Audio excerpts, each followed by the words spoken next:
Assalamualaikum warahmatullahi wabarakatuh. Bersama kembali dengan Dani Medio di podcast BSIP Perkebunan, bekerja sama dengan BSIP Nusa Tenggara Barat, tentunya dengan podcast pertanian dan teknologi. Kali ini Sobat Tani saya ada di NTB. Banyak suara ayam kan? Nah, saya sekarang langsung bertemu dengan Kepala Balai Penerapan Standar Instrumen Pertanian Nusa Tenggara Barat yang biasa kita sebut BSIP Nusa Tenggara Barat atau BSIP NTB, Dr. Awaludin Hipi. Assalamualaikum Pak. Waalaikumsalam warahmatullahi wabarakatuh. Wah, sehat Pak. Pak Awal. Saya panggilnya Pak Awal ya. Sehat. Salaman dulu Pak. Wah, keren Pak Awal. Ini kita ada di kandang ayam ya. Ya. Pak Awal, ini kita bisa boleh lihat dulu Pak. Sebelum kita ngobrol lebih jauh tentang BSIP NTB, kita ngelihat ini kandang atau UPBS ternak perbibitan ayam kampung unggul Badan Litbang atau BSIP sekarang ya. KUB, UPBS Pak. Ya. Ini satu UPBS ternak Ya. di NTB, BSIP NTB. Ya. UPBS ternak ini kita punya dua komoditas Ya. Dua ternak. Ini ada untuk ayam kampung unggul. Oke. Kemudian ada kambing burka. Kambing burka juga ada di sini. Bukan ada. Wah, luar Tapi biasa. kandangnya bukan di sini, tapi di Pototano. Oke. Ya. Ini Kalau yang ini UPBS khusus ini ya, untuk khusus ternak ayam. ayam kampung unggul. Dulu Badan Litbang. Sekarang BSIP ya. KUB kita bilangnya ya. Kampung unggul BSIP. Wah, keren ini. Masih apa nih Pak? Pak Awal. Ya. Jadi begini, sebelumnya kami memang dengan KUB 1 sudah lama kita pelihara di sini. Kemudian kita ganti dengan KUB 2 yang namanya Janaka. Janaka ya. Janaka. Dan ini sekarang sudah kita pelihara. Ada induknya di sini sekitar 600 ekor. Induknya Induknya. yang memang untuk menghasilkan telur tetasnya. Kita barusan ganti asal dari Balai Pengujian Unggas. Oke. Ya. Kemudian nanti di sini kita perbanyak lagi DOC-nya. Dan ini nanti yang seperti ini. Wah, ini sudah ada. Ini DOC Sudah ada di KUB Janaka ya Pak ya. Ini Janaka. Wow. KUB 2 ya, Janaka. KUB 2 ya. Ya. Kemudian ini yang nantinya akan dipelihara oleh peternak inti yang ada di Lombok Tengah. Wow. Ya. Mereka juga akan memproduksi bibit ayam KUB. Oh, ada juga Ada. mereka penetasannya. Ada dua yang sekarang kami bina. Ya. Dan sekarang ini adalah salah satu daripada komoditas yang kita kembangkan dalam program iCare. Nah, Asik. Oh, mulai dari keren. sini kemudian ke Lombok Tengah ada yang peternak untuk pembibitan. Ya. Kemudian nanti banyak yang nanti peternak yang untuk pembesaran. Wow, jadi dari mulai penetasan menghasil DOC, kemudian ada peternak lagi yang untuk pembesaran. Pembesaran Pembibitan dulu di sana, Iya. di peternak intinya. Kemudian nanti di sana yang akan menghasilkan bibit, nah itu akan dibagikan kepada peternak. Pembesaran, untuk pembesaran. Wow. Karena kalau di sini ayam KUB untuk bahan baku ayam taliwang itu hanya umur 45 hari sudah dia. Ayam belum cukup umur ya, tapi memang enak. Tapi itu memang apa namanya ciri khas NTB, Sobat Tani. Kalau datang ke NTB itu ada nama makanannya ayam taliwang. Ayam taliwang. Yang ayam muda ya Pak ya. 6 on ya, 6 on sampai 7 on. Itu enak banget itu. Ya. Nah, itu umur 45 hari. Dan itu baru salah satu, baru ayam taliwang. Ya. Ada sekarang yang lagi berkembang lagi ayam rarang. Ayam merarang. Ayam rarang. Oh, itu juga dari ayam kampung juga. Butuhkan ayam kampung dan KUB ini sudah menjadi sasaran mereka untuk menjadi bahan baku. Wow. Bahkan sekarang mereka sudah pakai, sudah ada lagi yang mau disajikan di restoran, tapi ada sekarang yang sudah diisi di dalam kaleng. Iya. Yaitu untuk Jadi sudah siap ya, saji ya. Apa instan ya, udah dikalengin, tinggal dipanasin, makan. langsung di. Ada yang kirim. dikirim, ya, Kirim keluar NTB. keluar NTB. Ayam taliwang juga begitu. Sudah Ada ada di yang- packing, Ada yang frozen, frozen. ada yang di dalam kaleng. Wow. Dan itu sudah menjadi oleh-oleh yang Luar biasa nih. Oleh-oleh ke Malaysia, Singapura, sudah banyak yang bawa. Berarti ini baru komoditi peternakan ya. Iya. Teman-teman, Sobat Tani, nanti kita akan ngobrol lebih jauh nih. Ini baru peternakan yang luar biasa. Ternyata ayam KUB kita itu menjadi bahan baku yang luar biasa dibutuhkan di masyarakat NTB, khususnya peternak ayam dan produsen kuliner tentang ayam kampung ya, atau ayam taliwang dan ayam merarang tadi ya. Wow. Memang kalau mutunya dan rasanya beda dengan Luar ayam biasa, yang lain. luar biasa. Saya udah coba, saya tadi malam udah coba. Pak Awal, nanti kita jalan lagi, kita ngobrol lebih jauh. Yuk kita ikuti terus, saya berkeliling dengan kepala balainya, Bapak Dr. Awaludin Hipi. Pak Awal, kita pengen ngobrol, kita mungkin ke arah komoditi lain. Pak Awal, mana yang akan kita tunjukin? Ini tentunya dari mulai peternakan saja sudah terlihat bahwa NTB, BSIP NTB ini sudah mulai menerapkan bagaimana memproduksi DOC, tentunya yang terstandar ya Pak ya, yang sudah terstandar, dan mudah-mudahan ini juga menjadi kekuatan BSIP NTB untuk melayani kebutuhan para peternak. Ya. Wow. Tinggal sekarang yang akan kita mulai persiapkan bagaimana ayam KUB2 ini, Janaka, bisa kita buat menjadi ada untuk persiapan SNI-nya. Itu, wah betul. Jadi lagi apa dibahas Pak ya, untuk pengajuan itu. Sementara kita yang Janaka, khusus Janaka Pak ya? Ada untuk Janaka. Kemudian ini juga ada yang sensi, ada seperti sensi juga. Sensi ada. Oke, luar biasa ini. Luar biasa lagi. Luar biasa. Besar. Iya. Pak Awal, kita ke yang komoditi lain. Kita lihat-lihat dulu komoditi lain. Iya.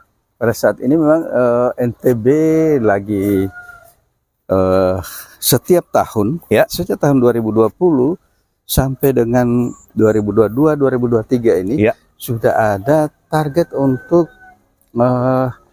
ekspor vanili organik. Vanili organik. Wah, ini perkebunan nih. Ini komoditi perkebunan ya. Bagaimana Pak tentang vanili? Vanili sejak tahun 2020 itu kita hanya bisa 1,4 ton yang diekspor. Wow. Diekspor ke Amerika Serikat. Itu ada ekspor di sini Pak? Ekspor ke Amerika Serikat. Dan sebelum mereka ekspor, mereka datang. Wow. Melihat? Datang melihat. Bayarnya ini datang melihat. Tentunya dengan standarnya itu ya yang udah? Standarnya adalah vanili itu adalah vanili organik. Organik, luar biasa nih. Rupanya vanili ada dari NTB nih Sobat Tani. Betul. Nanti kita sementara sekarang mulai untuk menyiapkan juga bagaimana harus punya SNI tentang vanili organik itu. Wah, ini tugasnya BSIP NTB, tugasnya kita semua Pak. Kami bersama-sama dengan Balai Pengujian TROA. Oke, BSIP Tanaman Rempah, Obat dan Aromatik. Dan bersama dengan Pusat Standarisasi Instrumen Perkebunan. Wah, di Bogor ya Pak ya, di BSIP Bogor. Perkebunan. Akan bersama-sama itu untuk menyiapkan ini vanili organiknya. Saya jadi ingin ngobrol tentang itu Pak. Iya, betul, Pak, ini kita bisa duduk di sana Pak kalau ada ini Pak. Oke Pak, kita jalan-jalan. Kelapa juga memang jadi andalan sini Pak ya. Kelapa. Kita udah tahun lalu kerjasama dengan itu Balai Besar Proteksi. Oh, yang Surabaya, Ibu Uci ya? Ibu Uci. Ibu Uci terakhir yang menyerahkan, kebetulan bersama-sama dengan Pak Sesbas. Oh ya, hasilnya juga. Kelapanya kelapa genjah Pak? 10.000 bibit. Iya, kelapa genjah. Jadi ada kelapa dalam. Kelapa dalam, kelapa dalam. Paritasnya NTB. Paritas Mas Tutin di NTB. Oke. Kemudian ada kelapa genjah kuning dari Bali. Kelapa itu. Saya udah coba rasanya juga enak. Ada 3.000 itu. Iya. Yang kelapa dalam itu 7.000. Oke. Nah, itu Pak kerjasama dengan itu. Dengan Bu Uci ya, dengan Tanaman Perkebunan. Nah, itu Pak yang kemudian tahun ini 2023 saya bilang, walaupun nggak ada kerjasama bukan berarti kita membiarkan begitu saja. Ayo kita lanjutin. Ada 2.000 sekarang Pak sementara. Hebat ini, hebat. Yuk Sobat Tani, ikuti terus obrolan saya dengan Kepala BSIP Nusa Tenggara Barat, Bapak Dr. Awaludin Hipi. Yuk kita ikuti. Pak Awal itu kebun itu ya? Bibit Iya. vanilinya ya? Bibit, ya. Untuk Wah, bibit vanili ini kita siapkan sebagai tempat untuk contoh aja bagi yang akan belajar. Iya. Oh, ini percontohannya, Pak. Percontohan. Jadi memang menjadi artinya mau jadi unggulan, Pak ya. Jadi andalan BSIP NTB. Ya. Bagaimana vanili ini memang karena sudah ekspor juga. Jadi bagaimana bisa berdaya saing Ya, dan betul. nilai tambahnya juga Pak ini. Ini tempat belajar ya. Kebetulan ini Iya. tahun kemarin kita dari BSIP Troa kami mendapat kiriman bibit vanili 2 varietas. Wow. Ada varietas Pania 1 dan ada varietas Pania 2. Itu varietas yang dihasilkan oleh dulunya Badan Litbang, Pak ya? Dari Badan Litbang. Sejak wah, ini keren. Sobat Tani, ini ada hasil karya anak bangsa yang dikembangkan di NTB, yaitu komoditi vanili, dan tentunya ini menjadi tugasnya BSIP NTB untuk menggenjot terus, Pak ya. Kita genjot terus. Karena 2 varietas ini ternyata memang ini sudah ada dikembangkan di NTB. Sudah ada. Tapi memang para petani yang menanam itu belum tahu namanya. Jadi kita akan harus. Wah, ini kita keren. Pak, ini ada tempat duduk, Pak. Kita duduk, Pak. Ya. Kita ngobrol di sini. Wah, Pak Awal, kita ada di tempat ini tadi ya. Habis ngobrolin di kandang ayam KUB, Sensi, kemudian kita juga tadi jalan ngomongin vanili. Yang vanili ini saya sampaikan bahwa di NTB kalau dengan data luas panennya memang masih sedikit di NTB. Baru sekitar 250 sampai 300 hektar.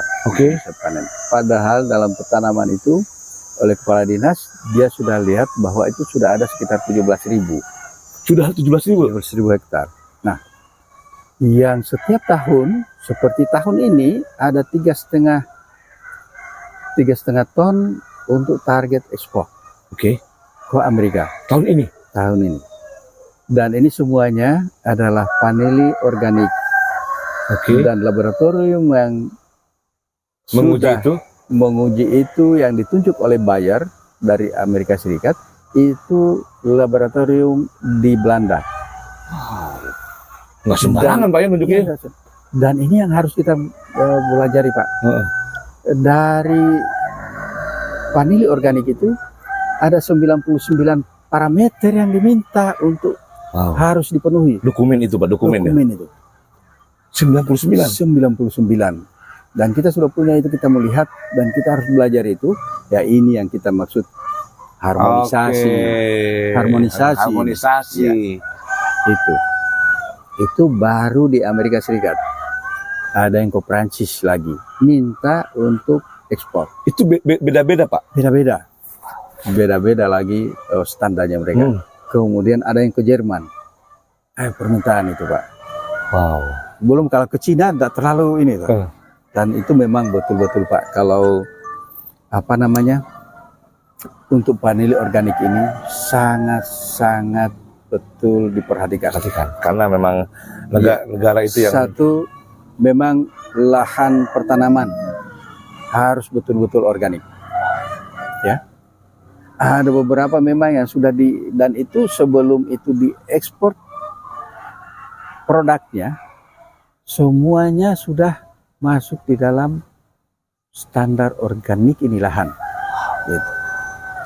Jadi itu kalau pertanaman vanili kemudian dia bersebelahan dengan tanaman jagung, kemudian tanaman jagung itu menggunakan herbisida, ini nggak bisa. Sudah itu. Ini nggak bisa. Langsung didis, Pak ya, nggak bisa. Itu baru dari segi lahan dan dari segi produk, Pak. Kemudian yang kedua, yang sangat penting dan saya sangat senang dengan eksportir yang ada di sini. Eksportir yang ada di sini itu UD Rempah Organik. Ya. Pak Muhir. UD Rempah Organik ya. Pak Muhir ya. Pak Muhir Ali dari Lombok Timur. Ya.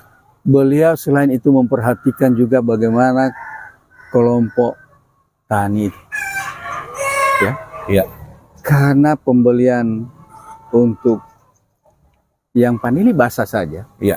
Yang vanili basah paling sampai harganya 350.000 per kilo. Sekilo? Per kilo ya? Ya. Kalau seperti biasa di tempat-tempat untuk pembeli yang lain itu hanya sekitar 80.000 per kilo, 75.000 per kilo. Ini sampai 350.000 per kilo. Vanili organik. Itu yang mereka sudah siapkan. Wow. Nah, ini luar biasa, Pak. Ini BSIP juga harus mendampingi ini, Pak. Mendampingi. Saya senang sekali karena begitu ada perhatian mereka. Ini udah rempah organik eksportir, bukan semata-mata hanya mau untung. Ya. Tidak demikian, tapi bagaimana kelompok tani ini bisa untuk menerapkan standar tadi yang diinginkan oleh dan kemudian importir kan? Kesejahteraan mereka tinggi dengan adanya. Iya. Luar biasa ini. Organik ini.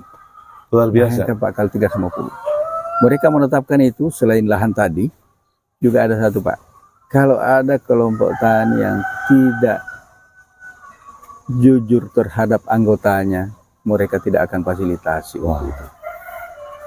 Pernah seperti begitu, Pak. Kalau dibayarkan 350 kemudian oleh eksportir melalui pengurusnya. Ya. Pengurus meneruskan hanya 150. Nah, ini jadi tidak benar untuk peningkatan kesejahteraan petani, jadi tidak bagus. Iya. Saya sangat senang sekali dengan itu. Makanya saya sangat kami di BSIP saya bilang itu yang sangat penting. Ini kepentingan untuk meningkatkan kesejahteraan inilah sangat bagus. Dan selain itu, Pak, sebelum ekspor itu nanti bayarnya kan datang juga dan mengunjungi kelompok tani. Kelompok tani itu sampai di sana, Pak, mereka selain tadi pembelian apa semua sudah terjadi, mereka juga memberikan kepada kelompok tani itu apa yang bisa mereka bantu. Oke. Untuk mendukung itu, produksi itu. Termasuk diantaranya bagaimana untuk mendukung jalan usaha tani menuju lokasi. Iya. Mereka kasihkan. Iya. Mereka siapkan sampai ke sana, Pak ya. Mereka siapkan duit, Pak. Wow. Itu diserahkan ke kelompok. Ini yang saya senang sekali. Wah, ini luar biasa. Ini cerita jadi selain di harga ini itu, Pak. Ya, artinya kan kalau sistem off-taker nih, Pak. Off-taker itu bukan hanya membeli, tetapi dia bagaimana membina petaninya sampai dia punya standar untuk produksi itu. Apalagi kalau organik, lahannya di sekitarnya tidak boleh ada sabun, ada air, nggak boleh. Sampai kita sampaikan kepada eksportir ini, saya bilang kami jarang-jarang punya menyebut dia eksportir. Iya. Yang kami sampaikan ini sahabat petani. Iya. Eksportir tapi sahabat petani dia. Iya, itu betul-betul membina. Karena kelangsungan dia juga, Pak. Kalau yang nggak bagus aja dia nanti ke importir malah nggak dipercaya lagi. Iya. Makanya sejak 2 tahun kemarin kita bersama-sama dengan beliau. Iya. Bersama karantina. Kita di mana tempat kita bimtek, kita narasumber ada. Oke. Terus kita meditasi dengan bagaimana ini menjadikan untuk lahan-lahan itu menjadi penghasil sentralnya vanili organik. Dan itu sekarang ini sudah menjadi tugas kita bersama BSIP NTB, BSIP Troa juga, Troa ya, Troa karena perkebunan, BSIP perkebunan, standarisasi instrumen perkebunan. Ini menjadi kerjasama kita untuk bisa mengembangkan ini, menjadikan satu kemarin yang saya bilang, kita mulai siapkan yuk RSNI vanili organik. Ya, segera itu, Pak, segera itu. Iya. Nanti menjadi kan kompleknya di kita, Pak, di BSIP perkebunan komplek 6518. Ketua kompleknya Pak Kepala Pusat, Pak Insinyur Safarudin, PhD. Nanti kemudian dalam processingnya, Pak, setelah diambil dari vanili basah, itu langsung ke eksportir yang memproses itu. Ya. Fermentasi dan sebagainya. Jadi ngambilnya basah ke ini ya, ke petani ya. Jadi yang proses itu eksportir itu UD rempah organik. UD rempah organik. Dan dia proses itu. Kemudian ada beberapa grade-nya. Oke. Ada yang grade paling tinggi, Pak. Nanti sebentar baru, Pak. Ada di contohnya di sini. Itu sampai dengan 18 juta per kilo. 18 juta. Super dong itu, Pak. Super ya. Itu yang dibeli oleh buyer itu. Amerika. Iya. Kemudian ada yang grade A, grade B, ada itu. Ada yang 8 juta, ada yang 6 juta. Luar biasa. Makanya yang diterima oleh petani sangat tinggi. Berarti kalau luasannya harus ditambah juga Pak ya? Harus luasan. Iya, tapi kita memang harus betul-betul melihat tadi organik tadi karena iya, setiap kelompok tani harus kita bimbing untuk menjadi organik. Wah, ini menjadi kolaborasi dengan pihak Pak UD Rempah Organik tadi ya, Pak. Siapa Pak? Pak Muhir. Pak Muhir ya. Terima kasih nih Pak Muhir udah bisa berkolaborasi dengan BSIP NTB tentunya. Ini pasti pimpinan kita juga senang kalau mudah-mudahan ini jadi dapat didengar oleh pimpinan kita Pak, dan saya yakin ini didengar oleh pimpinan kita, dan ini menjadi satu dari NTB vanili bisa ekspor kemana-mana gitu. Bisa. Itu di perkebunan satu itu baru vanili yang kita melihat langsung dari sini ekspornya. Yang sekarang yang banyak juga berkembang sampai di ekspor kopi juga ya. Kopi. Ini kopi ada Pak? Ini sambil minum Pak ya. Betul, kopi apa itu Pak? Saya minum. Ada. Kalau yang di sini ada Arabica. Oh, di dataran tinggi ya? Iya. Saya minum Pak. Mari. Kemudian ada kopi Tambora. Oke, Tambora. Robusta juga Tambora Pak ya? Robusta ada yang Arabica juga. Itu ketinggian 1.200, kalau Arabica lebih di sini. Kalau yang Sembalun itu 1.200. Oh, Sembalun, ya Sembalun tinggi ya. 1.200. Bahkan kalau yang ada lagi di Kabupaten Sumbawa itu di Ropang. Ya. Oke. Sudah ada itu yang namanya mereknya kopi Tepal. Gitu. Kopi Tepal itu sudah dibawa ke Jakarta itu Pak. Iya. Nah, sekarang bahkan ada yang sudah diekspor. Cuman memang eksportirnya masih menitip yang ada di Denpasar. Kemudian di Surabaya. Karena lewat Denpasar Pak ya. Ya.